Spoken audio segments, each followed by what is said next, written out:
Abertura, fundo azul. Linha branca horizontal se divide em duas e forma um quadrado que logo se desfaz. Círculo se divide horizontalmente em outros coloridos que se desfazem. No centro, repórter Justiça. Eles garantem a alegria da criançada e de gente não tão novinha assim. Que atire a primeira pedra quem nunca ficou horas jogando por aí. Os videogames fazem parte da infância de alguns e continuam sendo sensação na vida adulta. O entretenimento não está só nos dedos nervosos apertando botões do controle, não. Pelo computador, o desafio para passar de fase também é grande. A Gabriela foi apresentada aos primeiros jogos ainda pequena, quando tinha apenas 4 anos. De lá para cá, não parou mais. Eu lembro que a gente só tinha umas 2 fitas. Gabriela Diniz, designer gráfica. E a gente alugava todo final de semana mais fitas para jogar durante a semana e final de semana. E eu alugava muito o Mario Paint, que é um jogo de criação, né? Onde você colocava carimbos e podia até animar. E eu acho que isso me influenciou muito na escolha da minha profissão hoje. Mais do que vencer um obstáculo, a mineira gosta de brincar com jogos que contam uma história. Eu acredito que um bom roteiro é o que me estimula a jogar. E tem jogos que você guarda para a vida por conta do storytelling e te dá uma experiência única. E tem jogos que são tão bem feitos que viram até filme. Falando justamente em história, o repórter Justiça faz uma viagem ao passado para mostrar que os jogos não são nada recentes. Pelo contrário, acompanham a humanidade desde os tempos mais remotos. 3.000 anos antes de Cristo, por exemplo, os egípcios jogavam em tabuleiros. Bem antes disso, arteiros já esculpiam dados, um verdadeiro achado arqueológico. A moda pegou e vieram os jogos de RPG. Depois os videogames e, finalmente, os jogos de computador e para celulares. Antes era aqueles videogames normais, né? E agora é basicamente tudo no computador. O estudante de matemática de Brasília é louco por jogos digitais, mas tudo de forma bem amadora e saudável. Eu acredito que existam muitos benefícios em jogar. Eu conheço muitas pessoas eu mesmo que aprendeu a falar inglês, Pedro Eugênio muitas Alves coisas em inglês por causa Rodrigues, disso. estudante. E eu jogo muitas horas mesmo, principalmente nessa pandemia. Provavelmente bem mais de 5 ou 6. Os benefícios são muitos mesmo. Os jogos favorecem a coordenação motora, a acuidade visual e o raciocínio lógico. Uma situação difícil no mundo virtual pode até ajudar o jogador a resolver problemas no mundo real. Na Europa, nós temos times de cirurgiões que eles jogam videogames antes de fazer a cirurgia, porque aquilo promove uma espécie de aquecimento das mãos deles, para eles fazerem a cirurgia com mais delicadeza, mais precisão. É claro que nada do que é feito em excesso é bom. O alerta vem de quem pesquisa o assunto. Com relação ao uso em si exagerado, eu acho que eles são muito semelhantes aos problemas que nós temos com sedentarismo frente à televisão, por exemplo, porque a pessoa tende a ficar muito tempo.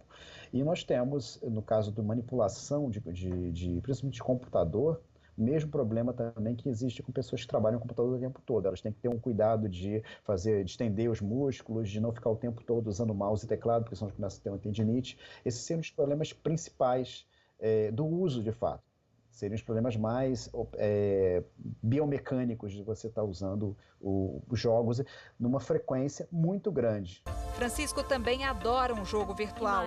Tamanha paixão fez o rapaz criar um canal no YouTube. Nele, o carioca compartilha experiências enquanto joga. Nesse tempo de dedicação, já fez vários amigos online e atualmente ganha vida com isso. Francisco Norato. Existem games, né, que você consegue jogar ali online com as outras pessoas. Pode acontecer, digamos ali, surgirem amizades, né? Coisa que aconteceu comigo diversas vezes. Já conheci muita gente legal, assim como esses games e alguns outros proporcionaram a mim um caminho, né? Quando eu comecei o canal aqui, o Joga Aí, há algum tempo atrás, a gente vai evoluindo, né, os games, até que alguns nichos a gente é mais aceito, assim. A pandemia do novo coronavírus fez a procura por jogos aumentarem muito. Até a Organização Mundial da Saúde, que há alguns anos alertou para uma possível compulsão de crianças e jovens por games, agora incentiva a prática durante o isolamento. Com a campanha Joguem Separados, mas Juntos, a OMS e diversas empresas desenvolvedoras de jogos pretendem garantir a saúde mental de pessoas nesse período de confinamento. O crescimento é evidente, não é à toa que a consultoria Superdata registrou que em março consumidores de todo o mundo gastaram 10 bilhões de dólares, o equivalente a 55 bilhões de reais com esse tipo de entretenimento. A quantia mensal foi a maior de todos os tempos. Por aqui vivemos um boom desde 2011 e talvez este, mais do que nunca, seja um momento favorável para empreendedores brasileiros da área de games. Jogos eles são vistos muito como uma forma de entretenimento. E é isso que está em alta por conta da pandemia, né? O pessoal está em casa, às vezes quer se entreter. Tudo bem, né? Então teve um boom agora por causa disso. Mas, pensando mais a longo prazo, eu acho mais interessante enxergar os jogos como um meio. A gamificação, né, na verdade, como um meio, porque ele consegue viabilizar muitas coisas que antes não eram possíveis por conta de distância, por conta de falta de motivação das pessoas. Nessa época de pandemia, eu acho que sim, eu acho que as pessoas que pensam fora da caixinha, elas vão ser privilegiadas. Porque é uma oportunidade, né? Aqui a gente segue um pouco aquele clichê, né? Que toda crise é uma oportunidade, porque é uma verdade, realmente né?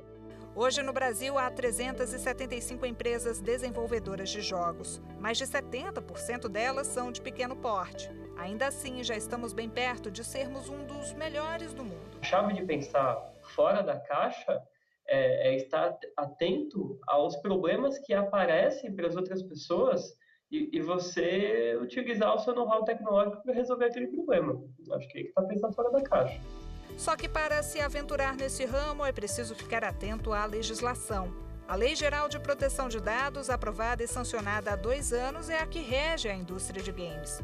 Todo cuidado é pouco com as informações dos usuários.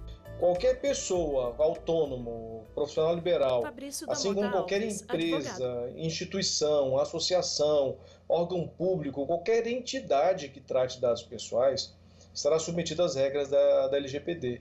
E isso, naturalmente, se aplica também às empresas que fomentam e que fazem parte dessa indústria, a indústria de jogos. Elas não escapam das regras da LGPD como nenhuma outra. Então, a aplicabilidade é plena e absoluta, tanto em relação aos dados pessoais dos consumidores do seu serviço, sejam eles adultos ou menores de idade, adolescentes e até eventualmente crianças, como também aos funcionários que fazem parte dessas empresas. E quando a gente fala em indústria de games, a gente não está limitando somente aquelas grandes empresas, grandes corporações, mas até aquele pequeno desenvolvedor de um aplicativo de celular, por exemplo. Tudo isso entra dentro desse escopo. Ele também tem que se preocupar com a forma como ele vai tratar esses dados. A atenção deve ser ainda maior quando o usuário em si é menor de idade. Não é só o vazamento dos dados, mas o simples fato de haver uma coleta excessiva, uma coleta para além da necessidade, isso vai ser suficiente para gerar uma punição maior. Então a preocupação tem que ser redobrada em relação aos dados menores. Nesses casos, os dados a serem coletados devem ser dos responsáveis pelas crianças. Em Salvador, a Gabriela fica de olho em tudo o que baixa para o filho. A jornalista já relutou muito em apresentar os jogos educativos para o Chico. Eu que tinha uma baita resistência, que eu tinha um desejo de só apresentar telas para ele quando ele tivesse uns 5, 6 anos, por conta de reconhecer o quanto isso pode acabar gerando uma dependência, um excesso de uso, acabei tendo que antecipar isso por conta dessa circunstância toda que a gente está vivendo. A escolha foi cuidadosa, é que esse rapazinho de 3 anos e meio ama números e letras. Também é craque formando palavras em português e em inglês. Nesse momento eu entendi que a gente tinha mais ganho do que perda em usar as telas para ele, em usar... Tem jogos muito bons desenvolvidos, com didática, com atividades que são muito bacanas, e ludicidade também, e que ele consegue utilizar de uma forma bacana para suprir um pouquinho isso que a gente está vivendo, né, que é uma situação de exceção e que com certeza a gente precisa abrir um pouquinho mão de algumas ideias que a gente tinha anteriormente para que a gente tenha alguns ganhos dentro das perdas que a gente está tendo. E olha só a alegria dele quando vê que acertou uma questão. Chico bate palma. Gabriela procura ficar sempre perto do filho enquanto ele joga. Essa é a atitude correta. O conselho que a gente dá para qualquer pai Marcelo Vasconcelos, pesquisador da Fiocruz. Se ele gosta de jogar algum jogo, jogue com ele. Primeiro porque você vai ver em primeira mão o que ele está experimentando. É muito melhor do que ficar se informando por medos, né? Você vai ver em primeira mão o que é que ele está vendo ali. E segundo, porque estar com ele, jogar com ele, já cria um outro tipo de laço. Já é um outro tipo de comportamento. E certamente isso causa melhoria. E pensa que os jogos educativos só fazem a cabeça da criançada? Tem muita coisa sendo criada por aí para ensinar aos mais variados públicos. O Marcelo mesmo, que é pesquisador da Fundação Oswaldo Cruz, está desenvolvendo esse jogo, o Fiocraft, que na versão beta permite uma visita virtual às dependências da Fiocruz no Rio de Janeiro. Também ajuda a informar sobre o novo coronavírus. No Fiocraft, há uma dica sobre o coronavírus a cada passo do personagem. Iniciativas semelhantes estão espalhadas mundo afora. A Unesco e a Agência África, por exemplo, desenvolveram o projeto History Blocks. Imagens, Agência Unesco. No centro da tela, a Unesco é a agência da ONU, cuja missão é proteger nosso patrimônio histórico e cultural. Imagens de construção antiga no Oriente Médio. Ao longe, uma construção antiga de uma cidade do Oriente Médio é destruída em explosão. No centro da tela, mas nem sempre isso é possível. Enquanto o jornalista inglês de um telejornal fala da destruição de artefatos antigos, no centro da tela, centenas Por que não reconstruir virtualmente o que foi destruído pelas mãos do homem? Estudantes de várias partes do planeta têm aulas de história jogando. O monumento está recriado em jogo de construir. Dá uma olhada nesses meninos vietnamitas. 3 meninos vietnamitas jogam o jogo de construir. Cada um controla seu personagem. Já são mais de 100 países contemplados. Um deles é a Tunísia. Aqui no Brasil, o jogo faz sucesso nas escolas. Esse vídeo foi gravado um pouquinho antes da pandemia. Em escola, 4 crianças estão sentadas à mesa em círculo. Cada uma possui um notebook. Uma delas joga jogo com a ferramenta de construir do game e faz um Francisco é professor de tecnologia, inovação e criatividade. É também um dos embaixadores do History Blocks. Mostra que, com pequenos blocos, aos pouquinhos, é possível preservar nossos patrimônios. Então a ideia era que, ao mesmo tempo professor do #HistoryBlocks, se jogasse, que se buscasse construir esse monumento, aprendesse sobre eles, né? Por que foram destruídos, o que acontece na região, detalhes sobre a construção, o nível tecnológico, história, estética, arquitetura. A gente continua falando sobre o mercado de games daqui a pouco. No próximo bloco, a repórter Fernanda Tavares vai traçar um perfil do jogador brasileiro e mostrar que nessa área tem muita gente em busca da profissionalização. Não saia daí que o Repórter Justiça volta em instantes. Vinheta de transição. No centro, Repórter Justiça. Vinheta de transição. No centro, Repórter Justiça. Ganhar a vida jogando videogame. Parece até sonho, né? Esse universo virtual que anos atrás era considerado sem futuro mudou completamente. Hoje, há quem una o entretenimento à profissão e fature com isso uns bons trocados. Quem trabalha assim é o Alan. Desde garotinho, Speed, como é conhecido no meio digital, é vidrado em games. Começou jogando de tudo um pouco. Cresceu e foi aprimorando o talento, participando de várias competições pelo país. Fui para Amapá, Macapá, fui para Manaus, cheguei para Minas Gerais e fui conhecendo as pessoas e fui jogando e fui me destacando, né, nos torneios e ganhando e tanto o torneio como experiência, e a gente acaba ficando cada vez mais conhecido nesse meio, né? Isso é bem legal. Speed é fera no assunto, faz transmissões ao vivo e interage com pessoas do mundo todo. Já são milhares de inscritos no canal dele, uma prova de que o videogame é ferramenta de trabalho, sim. Aquela brincadeira que era um hobby, né, coisa de criança, acabou se tornando minha profissão. Eu comecei a fazer live stream, ensinando as pessoas a jogar, né? Como eu já estava, né, com habilidade, me destaquei, eu falei, eu vou ensinar as pessoas a jogar. No começo tinha 2, 3, 4, 5 pessoas me assistindo. E aos pouquinhos isso foi evoluindo, né, para 10, 15, 20, 30. A bola ainda tá viva, Pastore lançou no maior da finalização. Quem também garante a renda mensal jogando é o Vitor, do Rio Grande do Sul. Ele participa de campeonatos digitais de futebol e de basquete. Tem uma equipe cheia de atletas profissionais e experts no assunto. Todos vivem com o dinheiro que ganham em competições e dos patrocinadores. Mas para entrar nesse meio, habilidade e dedicação são fundamentais. Isso porque é preciso cumprir metas. A gente começou subindo através de campeonatos, ganhando relevância no cenário. A gente começou literalmente procurando jogadores, indo através da comunidade, divulgando o nosso trabalho, até chegar no topo. Os campeonatos hoje eles são divididos por quem tem mais mídia, mais premiação, mais envolvimento de público. O João Pedro está no começo da carreira e já dá show nas competições de Fórmula 1. O paranaense faz faculdade de Engenharia Mecânica e divide o tempo de estudos com o videogame. Ano passado, consegui pela primeira vez me classificar para um campeonato mundial, onde representei o Brasil em Londres.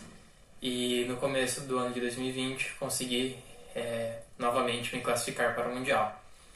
E tendo em vista o grande potencial e o grande impacto que essa nova modalidade de esportes virtuais está tendo no mundo, penso no futuro de médio prazo, junto com patrocinadores e investimentos também, tornar essa uma profissão viável para o futuro. O Brasil possui atualmente mais de 120 milhões de internautas. Dados de uma pesquisa inédita sobre jogos em plataformas digitais mostram que os usuários estão cada vez mais conectados.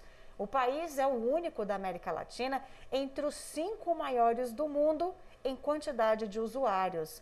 Os dados revelam ainda que somos um mercado potencial para a indústria dos games. Para se ter uma ideia, a média de horas gastas em jogos por brasileiros ultrapassa de usuários da China e da Índia. Por aqui, a paixão por jogos digitais é equiparada. 51% dos jogadores são do sexo masculino contra 49% do sexo feminino. Mulheres com mais de 35 anos e homens acima dos 45 são os que passam mais tempo em games online. Já o alcance desses jogos é maior entre os rapazes de 15 a 24 anos. No Brasil, um jogador eletrônico, como é conhecido aquele que se dedica às competições virtuais, tem direitos garantidos na Lei Pelé. Mas é bom lembrar, essa segurança jurídica só existe quando o esportista tem contrato de trabalho assinado com determinada empresa ou clube. Se esse requisito for cumprido, Maurício ele Correia, vai ser regido advogado. pela Lei Pelé. A Lei Pelé, ela garante ali direitos e também impõe certos deveres. E isso é fundamental, Fernanda, porque a própria Justiça do Trabalho, atualmente, ela tem dificuldades. Você não tem decisões unânimes em relação a essas outras modalidades. O advogado reforça ainda que há problemas relacionados à profissionalização da atividade. É que muita gente discute se jogar videogame pode ser enquadrado como prática desportiva. Qual é a definição de desporto, de prática desportiva? É quando a pessoa se utiliza de qualquer movimento muscular, então você pode caracterizar ali como desporto. O exercício físico que tenha esse movimento já está passível de ser caracterizado como desporto. No videogame, por exemplo, sim, porque até pela própria definição da Carta Europeia, o mínimo ali de desgaste muscular, de movimento muscular, já é considerado como prática desportiva. O país conta com uma Confederação Brasileira do Desporto Eletrônico. É ela que supervisiona e fiscaliza qualquer campeonato do tipo. Nós criamos uma categoria do zero, então a gente teve que criar regulamentação, código, todas as bases, princípios das comissões, dos conselhos, departamentos. E agora que nós estamos participando de competições internacionais e fazendo as nossas nacionais para ter essa ladder, para internacional. Aqui no Brasil começamos com o Campeonato Brasileiro, Copa do Brasil e campeonatos regionais. Então a sociedade ela tem que começar a ver mais com seriedade esse lado institucional. E o próprio praticante tem que entender que não é uma aventura isso. A Bruna é conhecida pela galera dos games como capitã. Apesar de não fazer do jogo a fonte principal de renda, ela incentiva quem sonha fazer carreira na área. Narrador, streamer, gamer, Regis, comentarista de jogos digitais. Essas profissões dentro do game, ele tem sim as suas vantagens. Porém, Por trás de tudo isso é vinculado com patrocínio. Uma ótima empresa patrocinando aquele gamer, aquele streamer, ele consegue sim viver dessa renda. É uma das profissões bem mais remuneradas dentro do Brasil e no mundo também. Capitã faz um alerta às mulheres: sejam persistentes, porque esse ainda é um setor masculinizado. Infelizmente, o machismo é algo que não acontece somente dentro do game. Em sim, qualquer outra profissão, qualquer outro lugar na qual a mulher busque o seu destaque, o seu diferencial. E comigo não foi diferente. Eu fui muito afrontada nas minhas lives que eu fazia em campeonatos para os meus colegas.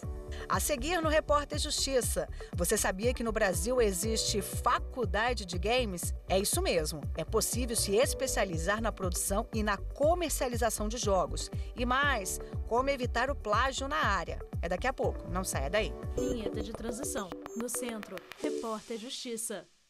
Vinheta de transição. No centro, Repórter Justiça. O isolamento causado pela pandemia do novo coronavírus aumentou o apetite do consumidor por jogos online. A fome desses gamers foi constatada no mundo todo. Com os bons ventos soprando para empresários do ramo, o Henrique, de Belo Horizonte, viu o faturamento da empresa mais que dobrar nos últimos meses. Um jogo produzido por ele e pelo sócio virou febre fora do Brasil. Só na Indonésia, a quantidade de acessos ultrapassou a marca de 1 milhão. Acredito que o mercado de games no Brasil ainda é muito desafiador, mas hoje nós temos lojas de aplicativos que proporcionam para a gente a oportunidade de poder se inserir no mercado internacional com o problema apenas da barreira do idioma. Para se ter uma ideia, com as versões brasileira e internacional do jogo, a alta foi de 1.600% no número de downloads e acessos no primeiro final de semana depois do início da pandemia. Com a pandemia, nós experienciamos um aumento de usuários muito grande. Acredito que por conta das restrições que a quarentena nos impôs.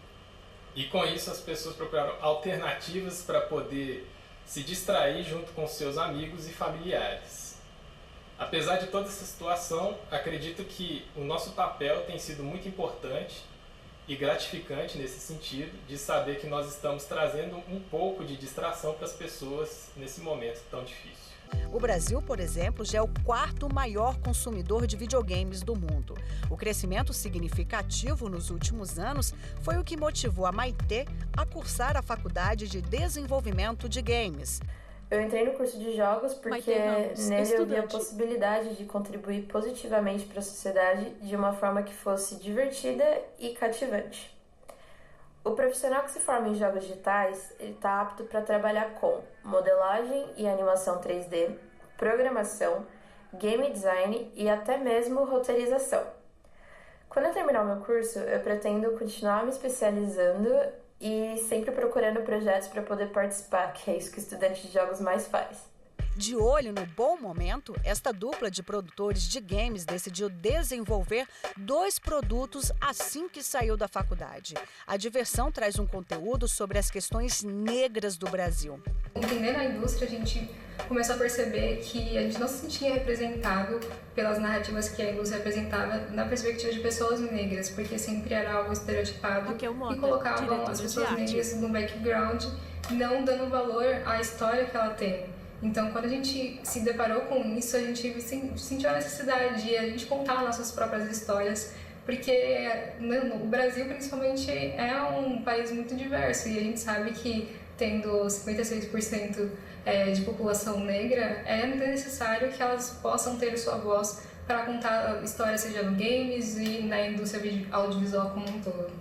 E esses jogos se comunicam de alguma forma com as periferias, com a cultura afro e toda essa constituição que move e emoldura todo o nosso país. É bom lembrar que a comercialização de jogos só é possível com uma licença do produto. O direito do autor é garantido desde o momento da criação até a implementação. O Daniel representa a Associação Brasileira das Desenvolvedoras de Jogos Eletrônicos. Sempre orienta os empresários para evitar situações de plágio. Eu acho que a consultoria jurídica, né, consultar um advogado, reservar um dinheiro do seu investimento nessa empreitada, né, como empresários e criadores, acho que vale a pena você ter uma porcentagemzinha que você vai gastar nessa consultoria jurídica para se proteger, e é simplesmente a proteção mesmo de conhecimento. Acho que o conhecimento protege mais até do que o risco. Você entender os custos, entender as formalidades, entender que grau de proteção você tem.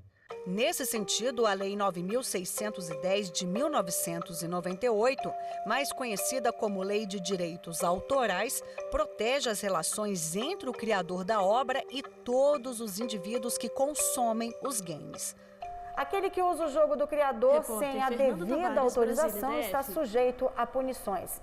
Neste caso, a pena varia de multa a até 3 anos de detenção. Caso seja comprovada a intenção de lucro direto ou indireto, a situação é ainda mais grave e pode resultar na condenação de até 4 anos de prisão. Daniel relembra que o crime de plágio já foi muito maior anos atrás. Já foi maior nos anos 80 e 90, que mais ou menos eram os clones, né? As pessoas clonavam jogos, até porque não eram disponíveis em vários territórios. O Brasil passou por isso de clone, engenharia reversa, trocava o personagem lá do jogo e vendia. Isso era muito comum na época dos cartuchos lá atrás. Hoje em dia eu acho que acho que até o consumidor já rejeita um pouco isso mais. Desenvolvedores e consumidores também estão bem preocupados com questões humanitárias. Este jovem ajudou na criação de uma plataforma com doações por meio de recompensas. A Cyber Hero faz com que o jogador colete moedas que se transformam em donativos para pessoas reais. Dessa forma, nós convertemos o tempo de jogo das pessoas em ajuda para pessoas carentes, e isso pode ser especialmente importante agora nos tempos de pandemia que estamos vivendo. Jovem joga game de tiro no computador. Garoto joga com controle de videogame nas mãos. Garota joga no computador. O Repórter Justiça de hoje fica por aqui. Você pode rever este e outros programas no nosso canal no YouTube, TV Justiça Oficial. Quer enviar uma sugestão de reportagem? Mande aí a sua dica no repórterjustiça@stf.jus.br. Obrigada pela companhia e até mais. Finais. Produção Marcela Luiza. Reportagem Fernanda Mulaete e Fernanda Tavares. Edição de texto Fernanda Mulaete. Cabelo e maquiagem Kelly Matheus. Figurino Thalita Oliveira. Cinegrafia Geraldo Genovese e Gerson Martins. Assistência técnica Carlos Ferreira e Paulo Paz. Edição de pós-produção Diego Galeotti. Videografismo Lucas Matias. Audiodescrição Visual. Roteiro Caio Leão. Narração Ana Luísa De Franco. Núcleo de programação Rosa Lazzi. Núcleo técnico Fábio Guedes. Núcleo de produção de programas Flávio Soledade. Supervisão Coordenadoria de Gestão da TV e Rádio Justiça. Secretaria de Comunicação Social STF. Realização TV Justiça Essencial 2020.